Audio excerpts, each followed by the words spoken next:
नमस्कार प्यारे साथियों, स्वागत और अभिनंदन आप सभी का आपके इस YouTube चैनल कुमावत जीएस पर। रोजाना की तरह अपन सुबह 6 बजे करंट अफेयर्स लेकर के मैं आपके लिए हाजिर हो जाता हूं। रोजाना सुबह 6 बजे, ठीक है। आपकी चाय की चुस्की के साथ आपको ये क्लास मिलती है और चाय के साथ आप इस क्लास का एंजॉय भी लेते हैं। आज मैंने जो करंट अफेयर्स की क्लास आपके लिए लेकर के आया हूँ, बिल्कुल ही अलग तरीके से लेकर के आया हूँ मित्रों। इस क्लास में अपन राजस्थान इकोनॉमिक्स यानी कि आर्थिक सर्वे 2022 और 23 की चर्चा करेंगे। साथ ही अपन राजस्थान बजट 2022 और 23 के महत्वपूर्ण प्रश्नों पर चर्चा करेंगे और डेली करंट अफेयर्स के प्रश्नों पर भी अपन चर्चा करने वाले, ठीक है। इसमें अपन बिल्कुल अलग तरीके से हट के हर एक प्रश्न को एनालिसिस करेंगे ताकि आपको याद हो सके, ठीक है। शानदार मोटिवेशन कोट्स के साथ अपन क्लास की शुरुआत करते हैं कि कोई भी लक्ष्य इंसान के साहस से बड़ा नहीं, हारा वही जो लक्ष्य के लिए लड़ा नहीं, ठीक है। याद रखिएगा। अगला देखिएगा, अपन प्रश्नों की शुरुआत करते हैं। अगर क्लास आपको कैसी लगती है, इस प्रकार से आप क्लास लेना चाहते हैं डेली, तो कमेंट करके जरूर बताइएगा। आपको अगर क्लास ऐसी अच्छी लगती है तो इस प्रकार से अपन रोजाना पढ़ेंगे, ठीक है। देखिए, इसमें अपन डिस्कस करेंगे। मैं आपके लिए रोजाना जो इम्पोर्टेंट जो राजस्थान पत्रिका और दैनिक भास्कर की जो कटिंग होगी वो आपके सामने मैं लेकर के आऊंगा, ताकि आपके इमेजन आपके माइंड में बना रहे और करंट अफेयर्स आप नहीं भूल सके, ठीक है।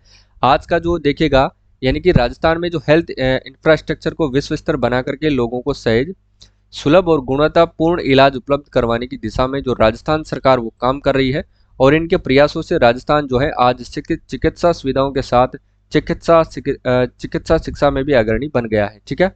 एक प्रश्न मैं आपको डेली पढ़ाता हूँ मित्रों, मतलब 2-3 दिन में आपको हर दिन रिवाइज करवाता हूँ। आईपीडी टावर, ध्यान रखना, मेडिकल टावर यानी कि आईपीडी टावर में आपको डेली पढ़ाता हूँ। यानी कि जयपुर में बन रहा है देश का सबसे ऊंचा मेडिकल टावर, जो कितने मंजिला है मित्रों, याद रखना, ये 24 मंजिला टावर बन रहा है। 24 मंजिला टावर बन रहा है, जो कितने करोड़ की लागत से बनेगा, तो याद रखना 588 करोड़ रुपए की लागत से ये बनाया जाएगा।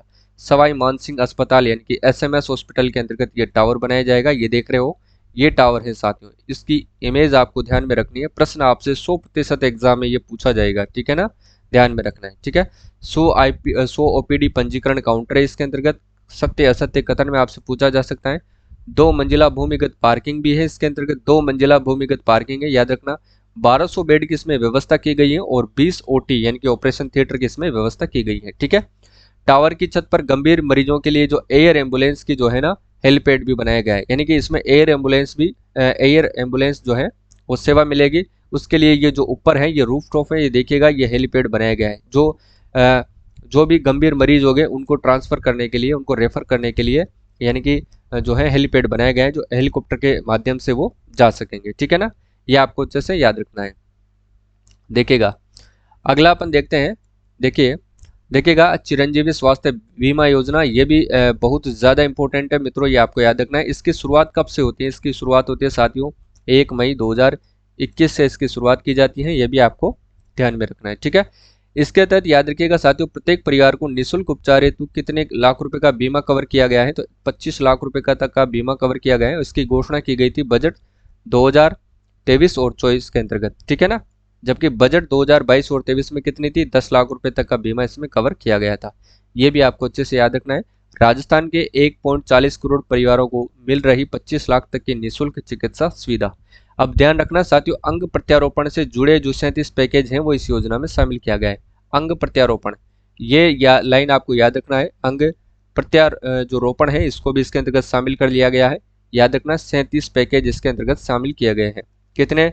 37 पैकेज। प्रश्न आपसे पूछा जा सकता है कि चिरंजीवी स्वास्थ्य बीमा योजना के तहत अंग प्रत्यारोपण के कितने पैकेजों को इसमें शामिल किया गया है? तो 37 पैकेज यानी कि 37 पैकेज इसमें शामिल किया गया है, ठीक है।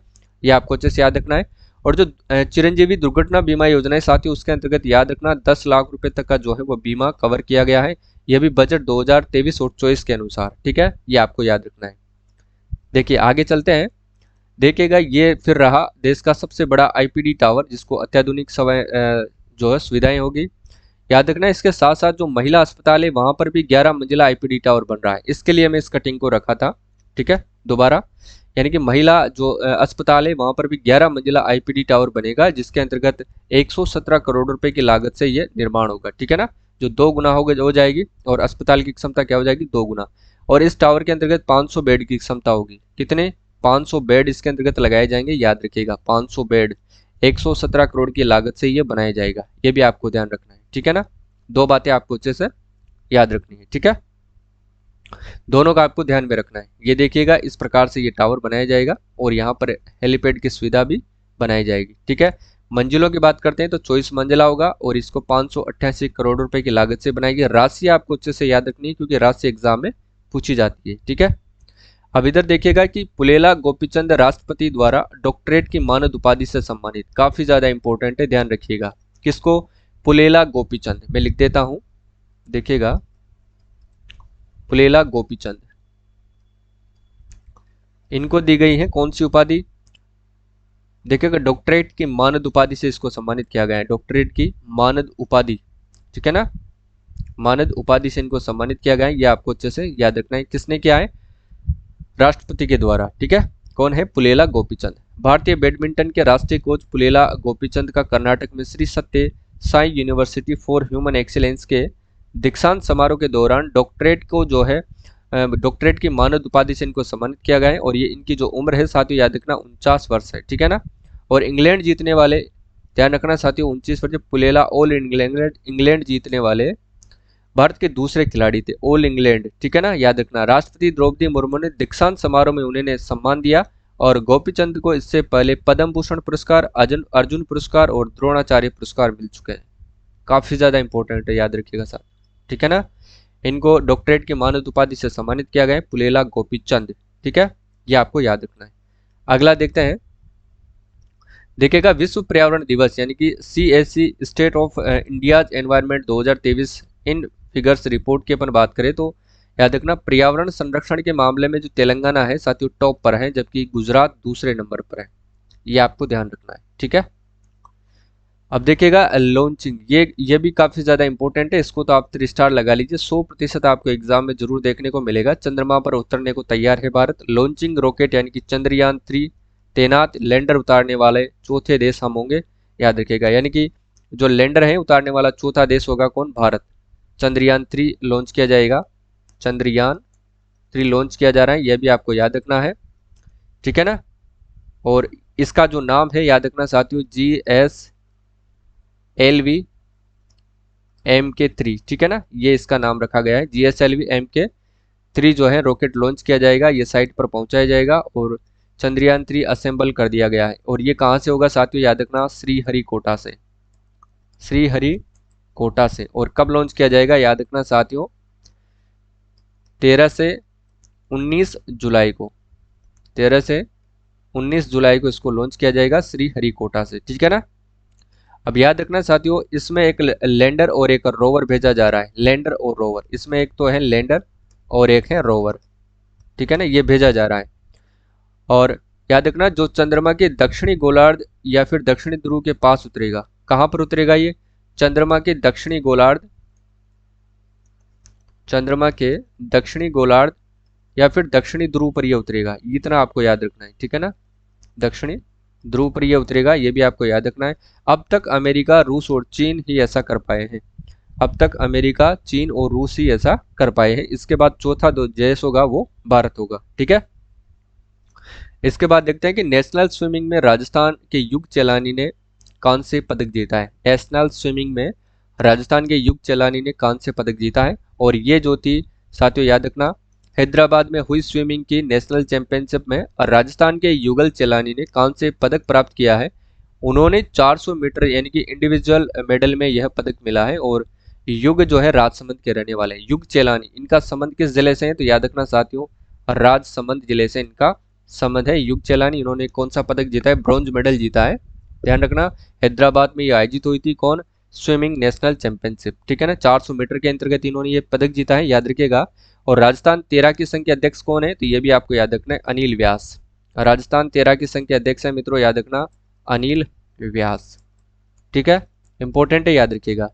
और इन्होंने बताया कि सापरा भीलवाड़ा के महावीर शर्मा बीएसएफ टीम से साल 1979 में ये भाग लिया था और इन्होंने इस दौरान इन्हें कांस्य पदक मिला था, ठीक है, ये भी आपको याद रखना है। अब आगे देखते हैं, दुर्घटना बीमा की राशि को बढ़ाकर 2 गुना किया गया है। तो 5 लाख से बढ़ा करके 10 लाख रुपए कर दिया गया है, ये भी आपको याद रखना है। इसके अंतर्गत 7,613 परिवारों को दुर्घटना बीमा राशि से लाभान्वित किया जा चुका है, ये आपको याद रखना है। और ये किया गया था बजट 23-24 के अंतर्गत। राजस्थान की दूसरी वंदे भारत जो है, दूसरी वंदे भारत ट्रेन कहाँ से कहाँ तक चलेगी? जोधपुर से लेकर के साबरमती के बीच में ये चलने वाली है। और 7 जुलाई को पीएम जो मोदी है वो हरी झंडी दिखाएंगे, ठीक है ना। राजस्थान को दूसरी वंदे भारत ट्रेन मिल चुकी है जो जोधपुर से लेकर के साबरमती गुजरात के बीच में ये चलेगी। ये भी आपको अच्छे से याद रखना है, ठीक है। राजस्थान में 4 वंदे भारत ट्रेन चलाने को प्रस्तावित है। कहाँ कितनी चलेगी? 4 चलेगी। 2 जो एक पहले चल चुके हैं अजमेर से दिल्ली, अब दूसरी चलेगी जोधपुर से साबरमती गुजरात तक ये चलने वाली है, ठीक है ना। जो 5 स्टेशनों पर यह ट्रेन रुकेगी, ये भी आपको याद रखना है, ठीक है। चलिए आगे देखिएगा। इसके बाद अपन प्रश्न आंसर सोल्व करेंगे, करंट अफेयर्स, राजस्थान इकोनॉमिक्स और बजट से संबंधित, ठीक है।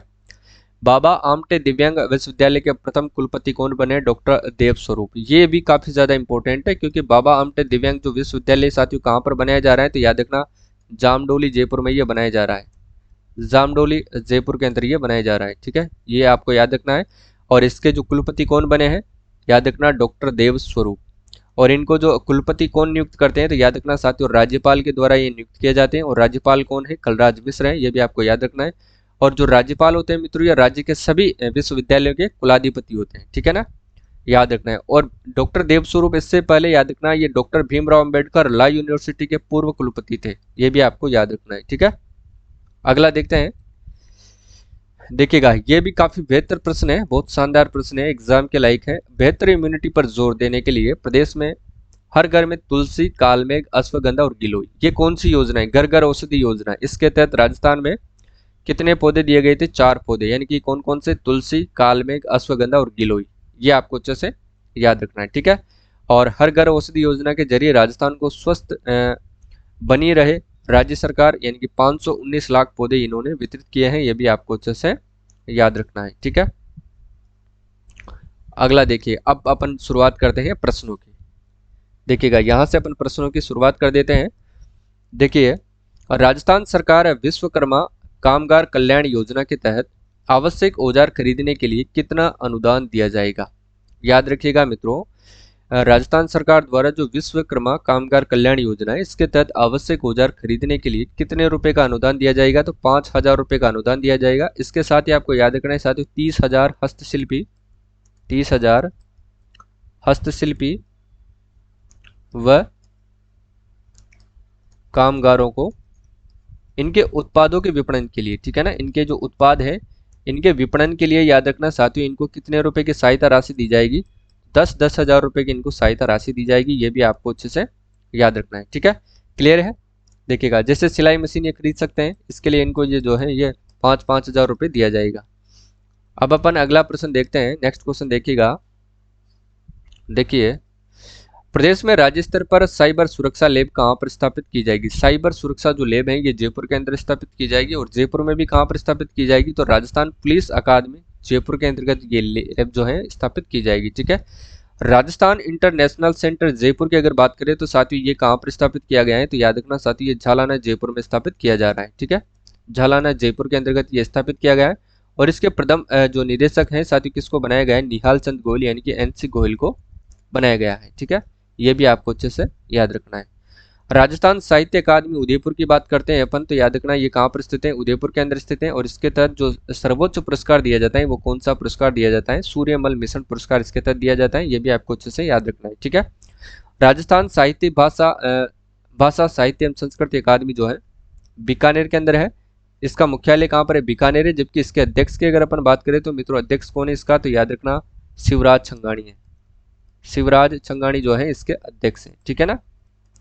इसकी स्थापना की मित्रों अगर अपन बात करते हैं, स्थापना कब होती है इसकी? स्थापना की बात करते हैं तो याद रखना साथियों 25 जनवरी सन 1983 को जो है इसकी स्थापना की जाती है। और इनका जो कार्यकाल होता है अध्यक्षों का वो 3 वर्षों तक का होता है, जिनकी नियुक्ति किसके द्वारा की जाती है? राज्य सरकार के द्वारा की जाती है, ठीक है। ये भी आपको अच्छे से याद रखना है। इसके तहत जो पुरस्कार दिया जाता है वो होता है साथियों सर्वोच्च इसका पुरस्कार होता है मीरा पुरस्कार। और ये मुरा पुरस्कार साथियों किसको दिया गया है? तो याद रखना रति सक्सेना जी को दिया गया है, यह भी आपको याद रखना है, ठीक है। किसको दिया गया है? रति सक्सेना जी को यह पुरस्कार दिया गया है। ये इनकी जो कविता थी उसका नाम था साथियों हंसी एक प्रार्थना, ये आपको अच्छे से याद रखना है, ठीक है। क्लियर है? चलिए अगला प्रश्न अपन देखते हैं। कोमल कोठारी, डॉक्टर सीताराम लालस, कन्हैयालाल सेठिया तथा विजय दान देथा के नाम से 9 घोषित पुरस्कारों के तहत कितनी जो राशि है वो प्रदान की जाएगी? याद रखना 11 लाख रुपए की राशि इसके तहत जो है वो प्रदान की जाएगी। नेक्स्ट क्वेश्चन देखते हैं। हाल ही में 36वां वृक्ष बंधु पुरस्कार किसे प्रदान किया गया है? तो ये जो है बीएसएफ कमांडेंट है, कौन? योगेंद्र सिंह को दिया गया है। याद रखना परीक्षित साहनी की अगर बात करें मित्रों तो याद रखना जयपुर इंटरनेशनल फेस्टिवल आयोजित हुआ था, उनके अंतर्गत इनको लाइफ टाइम अचीवमेंट से सम्मानित किया गया है। लाइफ टाइम अचीवमेंट अवार्ड इनको दिया गया है, ये आपको अच्छे से याद रखना है। ठीक है, लाइफ टाइम अचीवमेंट अवार्ड दिया गया है, याद रखना। और ये साथियों पीके और 3 इडियट जैसी फिल्मों में ये काम कर चुके हैं, ये भी आपको याद रखना है। एक फिल्म स्टार है। प्रमोद कुमार शर्मा की बात करें तो साथियों इनको राजस्थान संस्कृत अकादमी के द्वारा दिया जाने वाला अखिल भारतीय पुरस्कार इनको दिया गया है। ठीक है, अखिल भारतीय पुरस्कार से सम्मानित किया गया है किनको? प्रमोद कुमार शर्मा को। ठीक है, राजस्थान संस्कृत अकादमी के द्वारा 2 पुरस्कार दिए जाते हैं। एक दिए जाते हैं साथियों अंबिका दत्त पुरस्कार दिया जाता है। ठीक है, तो वो बनवारी लाल गौड़ को दिया गया है, ये भी आपको याद रखना है। डॉक्टर रघुनाथ अनंत माशेलकर की अगर अपन बात करते हैं तो इनको याद रखना साथियों JKLU यानी कि लोरेट अवार्ड से सम्मानित किया गया है, ये भी याद रखना है। और ये दिया जाता है साथियों JK लक्ष्मीपत विश्वविद्यालय के द्वारा ये पुरस्कार दिया जाता है। ठीक है, अगला अपन देखते हैं।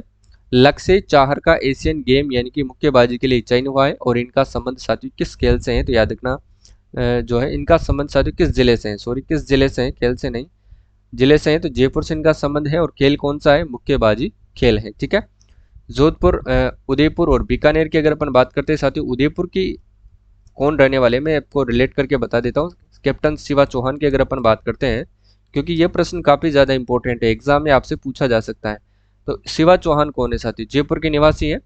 और याद रखना साथियों सियाचिन ग्लेशियर के अंतर्गत तैनात है। सियाचिन ग्लेशियर में तैनात होने वाली देश की पहली महिला सैन्य अधिकारी है। ठीक है, सैन्य अधिकारी है, देश की पहली महिला सैन्य अधिकारी है, ये आपको अच्छे से याद रखना है। ठीक है, क्लियर है।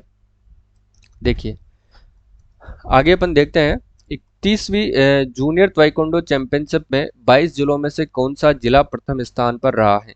तो याद रखना वो जयपुर रहा है, ये भी आपको अच्छे से याद रखना है। सीकर की अपन बात करते हैं साथियों, याद रखना सीकर के अंतर्गत एक खनिज उत्पादन होता है, उसका नाम है साथियों पाइराइट। और पाइराइट कहाँ से होता है? तो याद रखना सलादीपुर सीकर से, सलादीपुरा सीकर से इस खनिज का जो है उत्पादन किया जाता है, पाइराइट का। ठीक है ना, ये भी आपको अच्छे से याद रखना है। जोधपुर को किस नाम से जाना जाता है? तो याद रखना मित्रों सूर्य नगरी के नाम से जोधपुर को जाना जाता है। और ये संभाग है, संभाग इसके अंतर्गत 6 जिले आते हैं, याद रखना, आपको अच्छे से याद रखना है। ठीक है, इसका क्षेत्रफल अपन देखें तो 1,17,800 किलोमीटर स्क्वायर यानी कि वर्ग किलोमीटर जो है इसका एरिया है, ये भी आपको अच्छे से याद रखना है। ठीक है, कोटा संभाग में कितने जिले आते हैं? तो इसके अंतर्गत 4 जिले आते हैं, ये भी आपको याद रखना है। ठीक है, क्लियर है। और कोटा संभाग से सर्वाधिक नदियां कहां से बहती है? तो कोटा संभाग से ही बहती है। नेक्स्ट क्वेश्चन है, देखिएगा जनगणना 2011 के अनुसार भारत एवं राजस्थान में कार्य सहभागिता दर क्रमशः कितनी रही है? लगा लो स्टार, बहुत ज्यादा इंपॉर्टेंट प्रश्न है ये। आपके संगणक के एग्जामों में भी ये प्रश्न आपसे पूछा जा सकता है। संगणक हुआ, जूनियर अकाउंटेंट हुआ, किसी भी जो है परीक्षा में आपसे पूछा जा सकता है। RS की अगर आप तैयारी कर रहे हैं तो वहां भी आपसे ये प्रश्न दोबारा पूछा जा सकता है, ऑलरेडी पूछ लिया गया है। ठीक है, तो याद रखना कार्य सहभागिता भारत की क्रमशः आपसे पूछ रहे हैं। तो भारत की बात करें तो याद रखना साथियों 39.8% है। अगर अपन राजस्थान की बात करते हैं तो राजस्थान की याद रखना साथियों 43.6% है।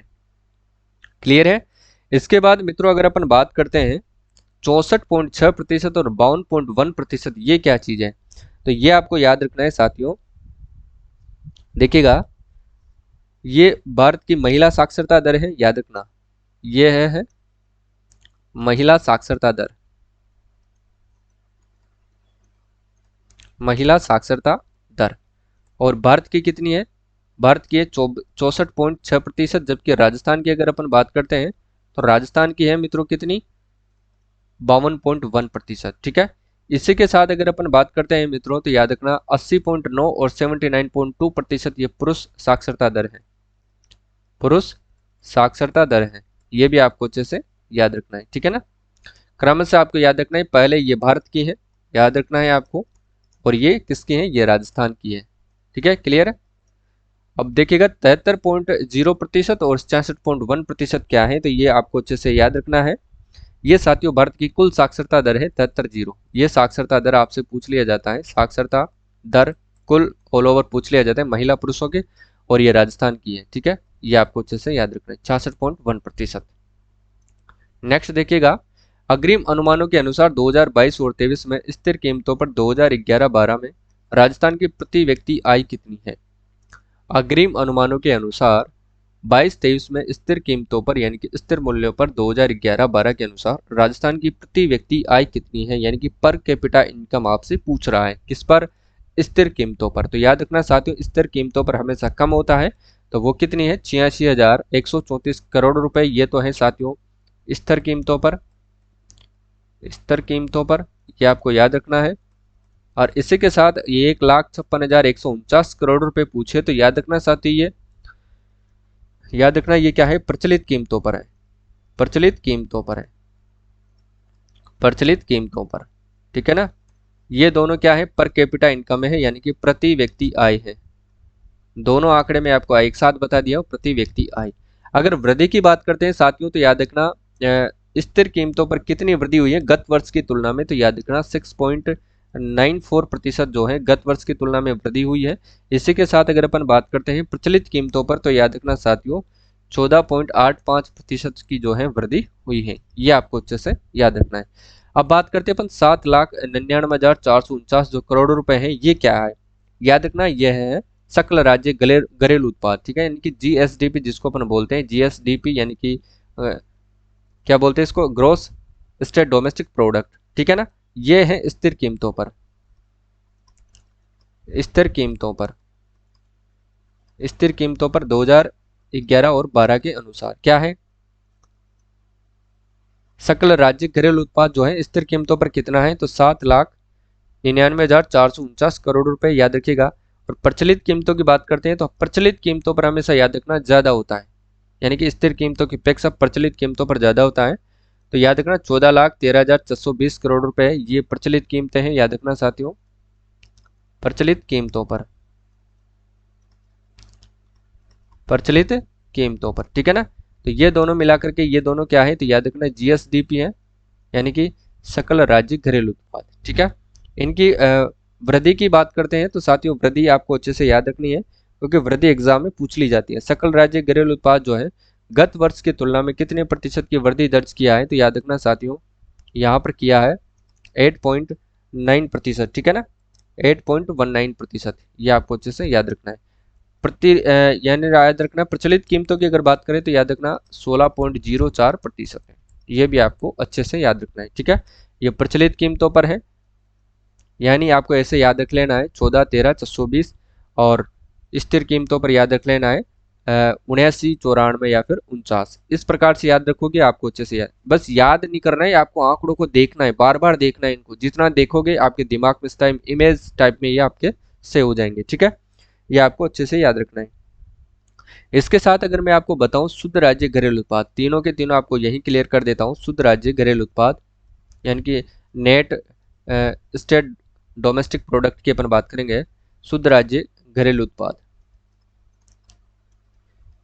ये भी यहीं पर लिख लो आप। ठीक है ना, ताकि तीनों आपके कवर हो जाएंगे, और यहाँ से तो प्रश्न आपको 100% एग्जाम में जरूर से जरूर देखने को मिलता है। तो देखिएगा अपन बात करते हैं पहले स्थिर कीमतों पर, स्थिर कीमतों पर, यह भी 2011 और 12 के अनुसार है।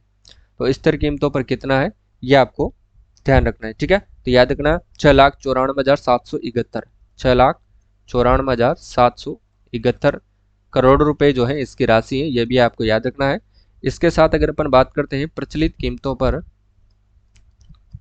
प्रचलित कीमतों पर हमेशा मित्रों याद रखना ज्यादा होता है, प्रचलित कीमतों पर हमेशा क्या होता है, ज्यादा होता है। तो याद रखना 12,59,527 करोड़ है, 12,59,527 करोड़ है। ठीक है ना, ये राशि है, याद रखिएगा करोड़ के अंतर्गत।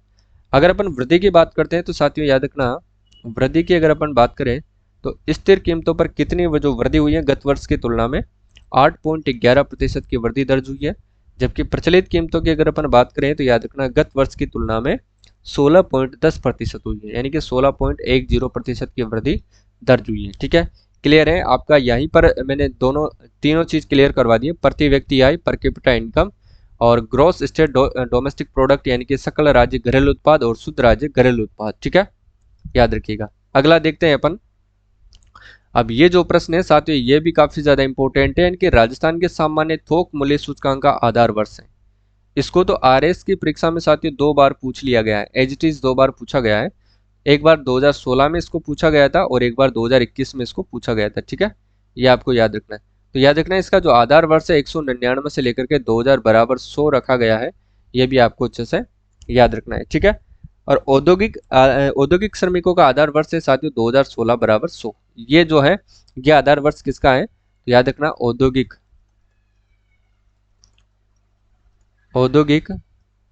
श्रमिकों का आधार वर्ष है। ठीक है ना, औद्योगिक श्रमिकों का।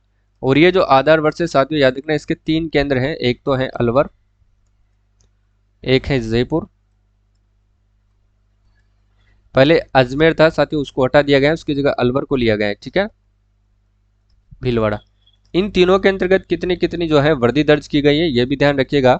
वृद्धि की बात करते हैं साथियों, अलवर की अगर अपन बात करें तो 4.38% जो है इनकी वृद्धि दर्ज की गई है।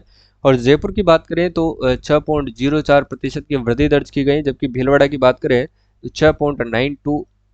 6.92% की जो है ना वृद्धि दर्ज की गई है। ठीक है, ये आपको अच्छे से याद रखना है। अगला देखिएगा, राजस्थान कृषि बजट 23-24 में नवीन पशुपालन विश्वविद्यालय की स्थापना की जाएगी।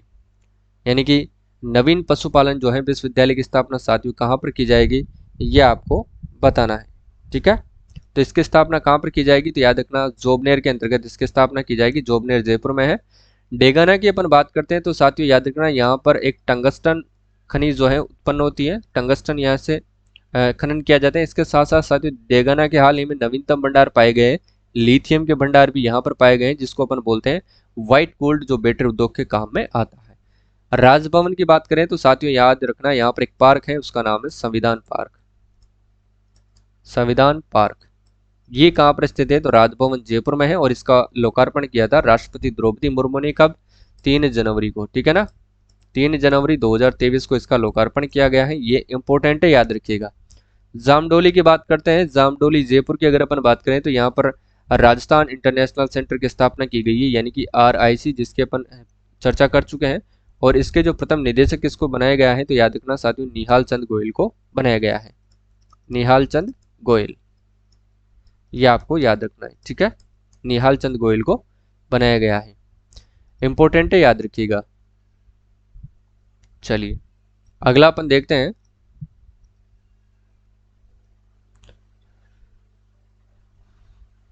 देखिएगा, अगला प्रश्न है कि प्रदेश का पहला वाटर ट्रीटमेंट प्लांट कहां पर लगाया जाएगा? वाटर ट्रीटमेंट प्लांट ये ओसिया जोधपुर के अंतर्गत लगाया जाएगा। ठीक है, नेक्स्ट क्वेश्चन है, बजट 23-24 के अनुसार युवाओं को स्टार्टअप तथा आधुनिक तकनीक पर आधारित उद्योग स्थापित करने के लिए 250 करोड़ की राशि का कौन सा फंड उपलब्ध करवाया जाएगा? तो याद रखना साथियों, राजस्थान वेंचर कैपिटल फंड जो है वो उपलब्ध करवाया जाएगा। ठीक है, ये भी आपको अच्छे से याद रखना है। नेक्स्ट क्वेश्चन देखिएगा, राजस्थान बजट 23-24 के अनुसार कहां पर अंजीर का सेंटर ऑफ एक्सीलेंस स्थापित करने की घोषणा की गई है? अंजीर का सेंटर ऑफ एक्सीलेंस जो है स्थापित करने की घोषणा की गई है। तो याद रखना साथियों, अंजीर का सिरोही के अंतर्गत किया जाएगा। ये भी आपको अच्छे से याद रखना है।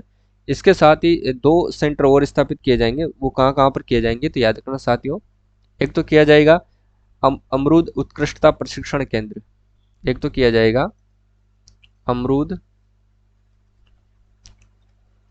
उत्कृष्टता प्रशिक्षण केंद्र। ये कहाँ पर स्थापित किया जाएगा? तो ये याद रखिएगा, ये किया जाएगा मित्रों सवाई माधोपुर में, क्योंकि अमरूद सर्वाधिक कहाँ पर होते हैं? सवाई माधोपुर में। ठीक है, क्लियर है। दूसरे की अपन बात करते हैं, तो याद रखना साथियों, पपीते का सेंटर ऑफ एक्सीलेंस कहाँ पर स्थापित किया जाएगा? पपीते का सेंटर ऑफ एक्सीलेंस ये कहाँ पर स्थापित किया जाएगा? तो याद रखना मित्रों, ये किया जाएगा दौसा के अंतर्गत। ठीक है ना, दौसा। दौसा में कहाँ पर? बहराउंडा। और बहराउंडा में भी कहाँ पर? तो सिकराय में। ये सब आपको याद रखना है, ठीक है, क्लियर है।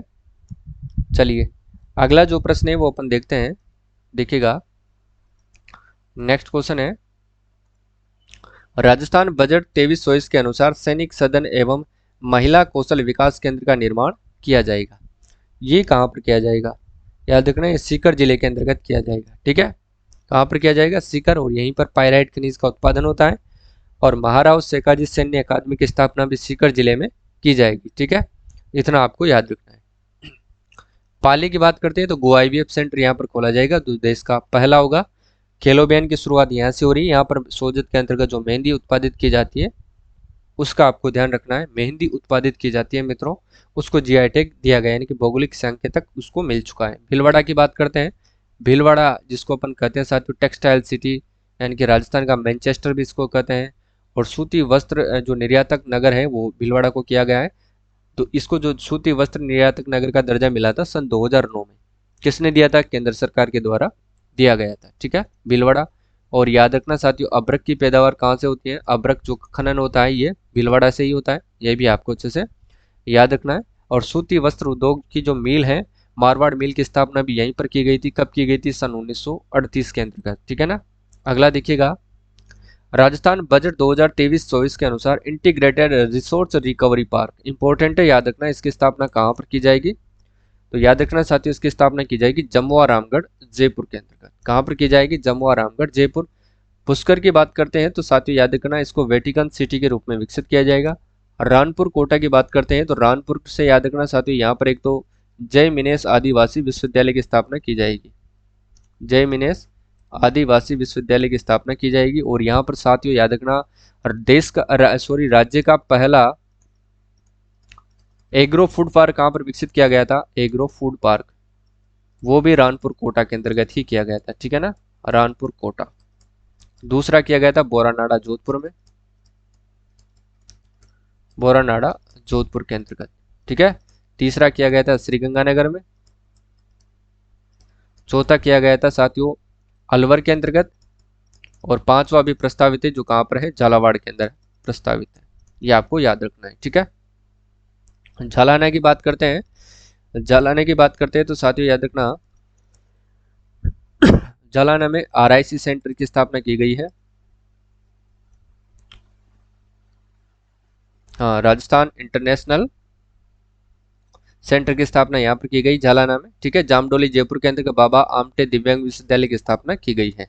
नेक्स्ट क्वेश्चन देखिएगा, राजस्थान बजट 2023-24 में Rajasthan logistic service delivery corporation यानी कि RLSDC के गठन की घोषणा की गई है, जिसका उद्देश्य क्या है? उद्देश्य की बात करते हैं तो इसका उद्देश्य है मित्रों ठेके पर संविदा क्रमिक लेने की प्रथा को समाप्त करना, इसका उद्देश्य रखा गया है, ठीक है। अगला है, बजट 23 और 24 के अनुसार हस्तशिल्प यानी कि केश कला व माटी कला कारीगर और घुमंतु आदिवासी को रोजगार के लिए कौन सी योजना शुरू की गई है? ये आपको याद रखना है। तो याद रखना साथियों विश्वकर्मा कामगार कल्याण योजना शुरू की गई है। अब इसके साथ साथ अपन बात कर लेते हैं योजनाओं के बारे में, ठीक है ना। योजनाएं कौन कौन सी हैं देखिएगा।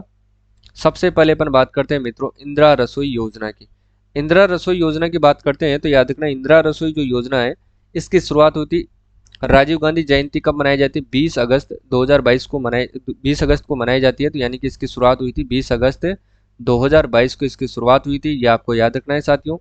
और याद रखना इसके साथ 8 रुपए में जो है भोजन उपलब्ध करवाया जाता है, जिसमें से 17 रुपए का जो अनुदान राजस्थान सरकार के द्वारा दिया जाता है। कोई भूखा न सोए इस संकल्पना के साथ जो है इस योजना की शुरुआत की गई थी, कोई भूखा न सोए, ठीक है ना। सर्वप्रथम इसके अंतर्गत साथियों कितनी रसोई संचालित की गई थी? 358 जो रसोई है वो संचालित की गई थी।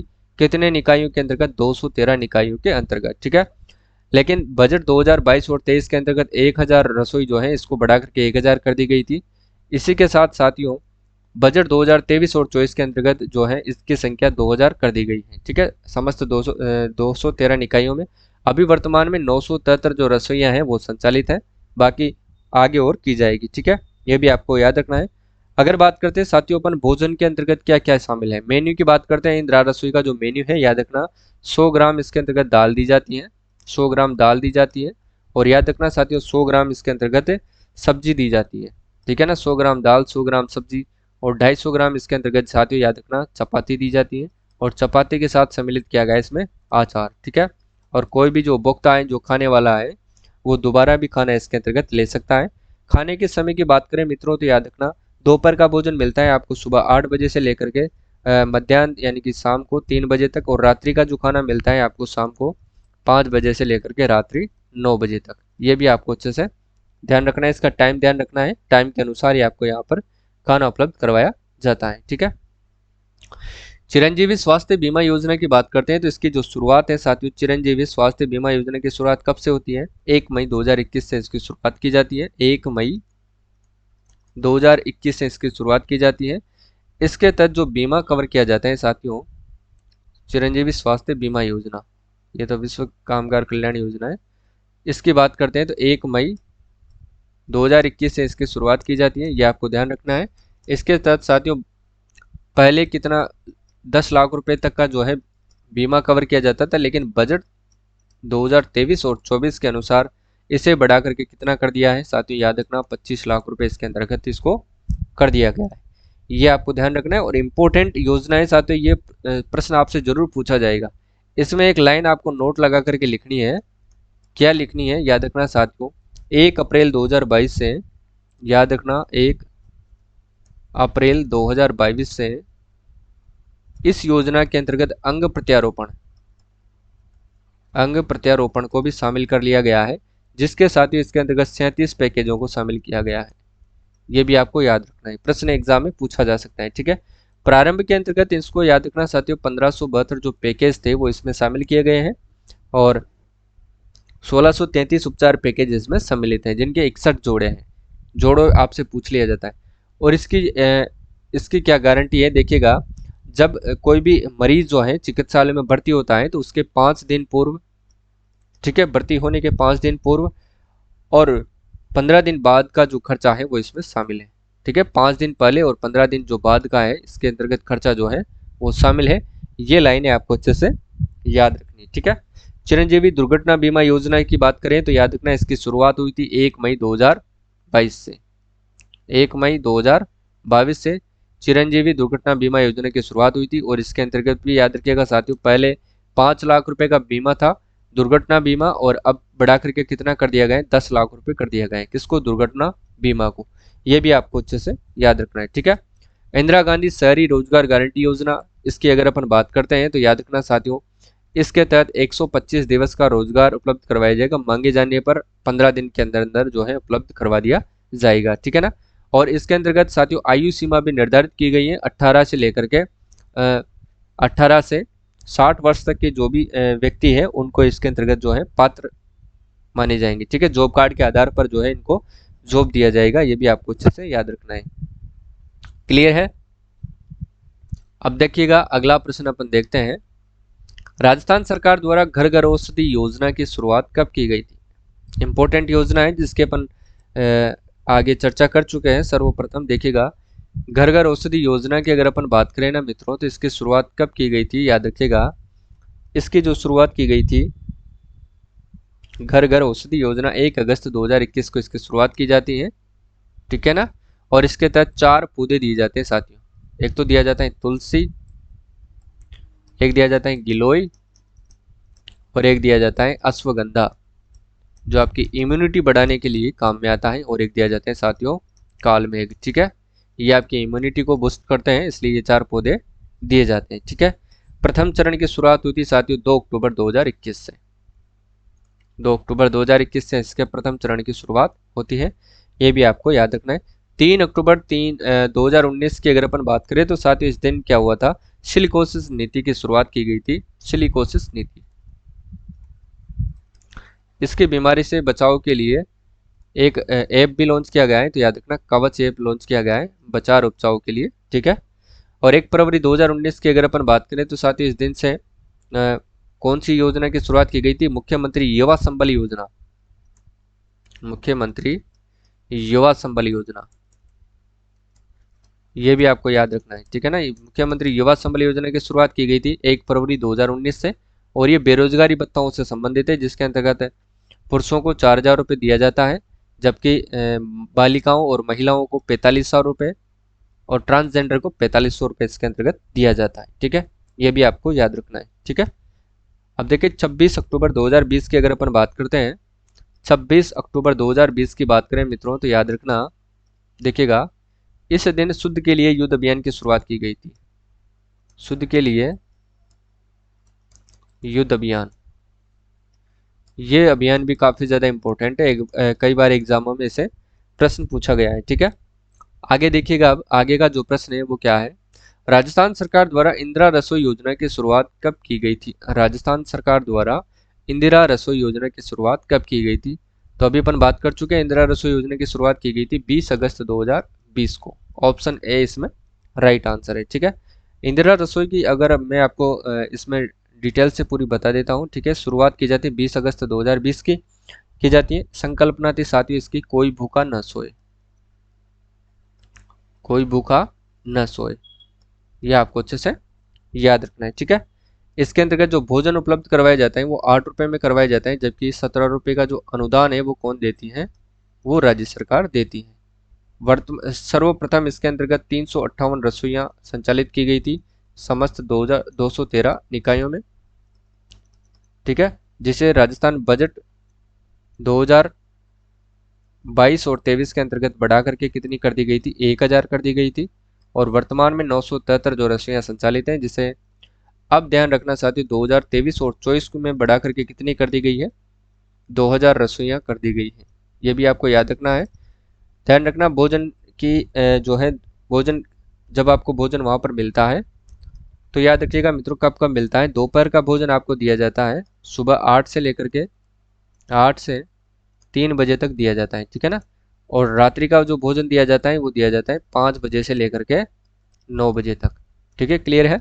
इन दोनों का टोटल देखें तो साथियों 25 रुपए की थाली ये पड़ती है, जबकि आम मजदूर के लिए दी जाती है, ये आम नागरिक को 8 रुपए में दी जाती है। सरकार को ये थाली 17 रुपए का अनुदान देकर के 25 रुपए में मिलती है। ठीक है, और इसके बाद अगर अपन बात करते हैं मित्रों, तो याद रखना इसमें 100 ग्राम दाल दी जाती है मेन्यू के अंतर्गत, और 100 ग्राम इसके अंतर्गत याद रखना सब्जी दी जाती है ना, सब्जी, और 250 ग्राम इसके अंतर्गत चपाती दी जाती है, और साथ में अचार दिया जाता है। ये भी आपको याद रखना है। ठीक है, क्लियर? अब देखिए आगे अगर अपन देखें, देखिएगा 18 दिसंबर 2019, ये डेट आपको याद रखनी है। इस दिन से जन आधार प्रभावी हुआ था, जन आधार कार्ड। ये एग्जामों में प्रश्न पूछा गया है, याद रखिएगा जन आधार 18 दिसंबर 2019। 1 मई 2022 को याद रखना है मुख्यमंत्री चिरंजीवी दुर्घटना बीमा योजना। ठीक है ना, याद रखना है। अगला है, राजस्थान द्वारा सौर ऊर्जा नीति कब जारी की गई थी? ये प्रश्न इंपॉर्टेंट है। 2021 RS 2021 के अंतर्गत इस प्रश्न को पूछा गया है, तो याद रखना 2019 में यह जारी की गई थी। ये भी आपको याद रखना है। ठीक है, और याद रखना साथियों 17 सितंबर 2022, ये डेट आपको याद रखनी है। इस दिन याद रखना साथियों हस्तशिल्प जो है नीति जारी की गई थी। ये भी काफी ज्यादा इंपॉर्टेंट है, आपसे पूछ सकता है। हस्तशिल्प नीति जारी की गई थी 17 सितंबर 2022 को। ठीक है ना, और इसी दिन एक नीति और जारी की जाती है साथियों, MSME नीति, MSME नीति, यानी कि राजस्थान लघु सूक्ष्म और मध्यम उद्यम नीति 17 सितंबर 2022 को लागू की गई थी। ठीक है, और 18 दिसंबर 2019 की बात करें तो निरोगी राजस्थान अभियान की शुरुआत भी इसी दिन से की जाती है 2018 में, और 18 दिसंबर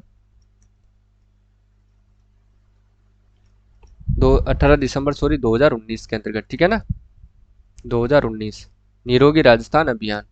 नेक्स्ट देखिएगा, हाल ही में जयपुर में हुई राष्ट्रीय मसाला बिजनेस मीट 2023 का उद्घाटन किसने किया है? तो लोकसभा अध्यक्ष ओम बिरला के द्वारा इसका उद्घाटन किया गया है। केंद्रीय कानून मंत्री कौन है? किरेन रिजिजू। तो इनके द्वारा साथियों उदयपुर के अंतर्गत अभी प्रस्ताव किया था इन्होंने, उदयपुर में राजस्थान हाईकोर्ट की जो है दूसरी खंडपीठ यहाँ पर स्थापित की जाएगी, खंडपीठ स्थापित की जाएगी, ध्यान रखिएगा। ठीक है, राज्यसभा अध्यक्ष जगदीप धनखड़ ये उपराष्ट्रपति भी है, ये भी आपको याद रखना है, उपराष्ट्रपति भी है ये। और कलराज मिश्र की बात करें तो ये राज्यपाल है, ये आपको याद रखना है। नेक्स्ट क्वेश्चन देखिएगा, राजस्थान सरकार द्वारा सड़क सुरक्षा कोष से लगभग 5 करोड़ की लागत से राजस्थान पुलिस को 25 हाईटेक इंटरसेप्टर वाहन उपलब्ध कराए गए हैं, जिनके बारे में कौन सा कथन सत्य है? तो याद रखना, यह इंटरसेप्टर वाहन दिन में 250 मीटर तथा रात में 100 मीटर की दूरी से तेज गति वाले वाहनों को नंबर प्लेट ये पहचान सकेंगे, ये भी आपको याद रखना है। और यह फोटो वीडियो लेकर एआई तकनीक से ई चालान जारी करने में सक्षम है। इनके द्वारा श्वसन से अल्कोहल की मात्रा भी मापी जा सकती है। तो याद रखना, सभी कथन इसके अंतर्गत सत्य है। नेक्स्ट क्वेश्चन है, 4-5 जनवरी 2023 को जयपुर में आयोजित मेगा जॉब फेयर में मुख्यमंत्री अशोक गहलोत ने युवाओं को रोजगार एवं उद्यमिता के अवसर प्रदान करने हेतु किस पोर्टल का इन्होंने लोकार्पण किया है? तो राजशील का इन्होंने लोकार्पण किया है। राजस्थान में कुल 100 मेगा जॉब फेयर आयोजन किए जाएंगे। नेक्स्ट है, दिल्ली के इंडियन इंटरनेशनल सेंटर की तर्ज पर राजस्थान इंटरनेशनल सेंटर कहाँ पर विकसित किया जा रहा है? तो याद रखना, जयपुर। और जयपुर में कहाँ पर? याद रखना साथियों, जालाना में। और इनका निदेशक है निहाल चंद गोयल। ठीक है। अगला है, हनुमानगढ़ के जोकिया साउथ ब्लॉक और खानोजा नॉर्थ ब्लॉक में किस खनिज के भंडार मिले हैं? तो याद रखना, यहाँ पर मिले हैं पोटास के भंडार। अभ्रक, भीलवाड़ा, भीलवाड़ा। जबकि मैंगनीज की बात करते हैं तो मैंगनीज साथियों याद रखना बांसवाड़ा। और बांसवाड़ा में कहाँ पर? लीलवानी, तलवाड़ा, नरडिया, कालाकूटा, इन सभी खानों से जो है मैंगनीज प्राप्त होता है। सीसा जस्ता की अगर अपन बात करते हैं मित्रों, तो याद रखना साथियों, सीसा जस्ता जो है कहाँ कहाँ से प्राप्त होता है? सीसा जस्ता आपको अच्छे से याद रखना है क्योंकि इंपॉर्टेंट है, ये हर एग्जाम में पूछा जाता है सीसा जस्ता। ठीक है ना। तो उदयपुर एक है, उदयपुर खान है। उदयपुर में जावर मोचिया, जावर मोचिया मगरा, यहाँ यहाँ से जो है इसका उत्पादन किया जाता है। एक है बलारिया, बलारिया भी आपको याद रखना है। ठीक है। बलारिया। और राजसमंद में राजपुरा दरीबा है, राजसमंद राजपुरा दरीबा, ये आपको याद रखना है। ठीक है ना, राजपुरा दरीबा। सवाई माधोपुर है एक, और सवाई माधोपुर में है चौथ का बरवाड़ा, चौथ का बरवाड़ा। ठीक है ना, इतना आपको याद रखना है। ठीक है। भीलवाड़ा में गुलाबपुरा पुरबनेड़ा और रामपुरा आगूचा। और उदयपुर के देबारी के अंदर ही याद रखना साथियों, हिंदुस्तान जिंक लिमिटेड का कारखाना स्थापित है। और इसी के साथ चंदेरिया चित्तौड़गढ़ में ब्रिटेन की सहायता से सुपर जिंक स्मेल्टर संयंत्र स्थापित किया गया है। और इसके साथ याद रखना एक जगह और याद रखना है, अलवर। अलवर से भी शिक्षा ये सीसा जस्ता निकाला जाता है। कहाँ से? गुड़ा किशोरी दास, ये याद रखना है। ठीक है ना, गुड़ा किशोरी दास से ये निकाला जाता है। क्लियर है? देखिएगा, आज अपन ने बात करी साथी कुल 35 प्रश्नों के बारे में। आई होप आपको 100 से ज़्यादा प्रश्नों का मैंने नॉलेज दे दिया, रिवीजन करवा दिया गया। 100 से ज़्यादा प्रश्नों को अपन ने यहाँ पर कवर किया है, जिसमें अपन राजस्थान इकोनॉमिक्स, राजस्थान बजट और राजस्थान के प्रमुख खनिजों के बारे में, राजस्थान करंट अफेयर्स के बारे में, राजस्थान की योजनाओं के बारे में, सभी के बारे में अपन इस क्लास में डिस्कस किया है। अगर क्लास आपको अच्छी लगती है तो क्लास में कमेंट करके ज़रूर बताइएगा, अपनी पॉजिटिव रिस्पॉन्स दीजिएगा। ठीक है, ताकि इससे भी बेहतर क्लास में आपके लिए रोजाना ला सकूं, ताकि आपके राजस्थान का कोई सा भी एग्जाम हो उसके लिए ये क्लास आपके रामबाण साबित हो सके। ठीक है, तो आज के लिए बस इतना ही, मिलते हैं कल की क्लास में, तब तक के लिए जय हिंद, जय भारत।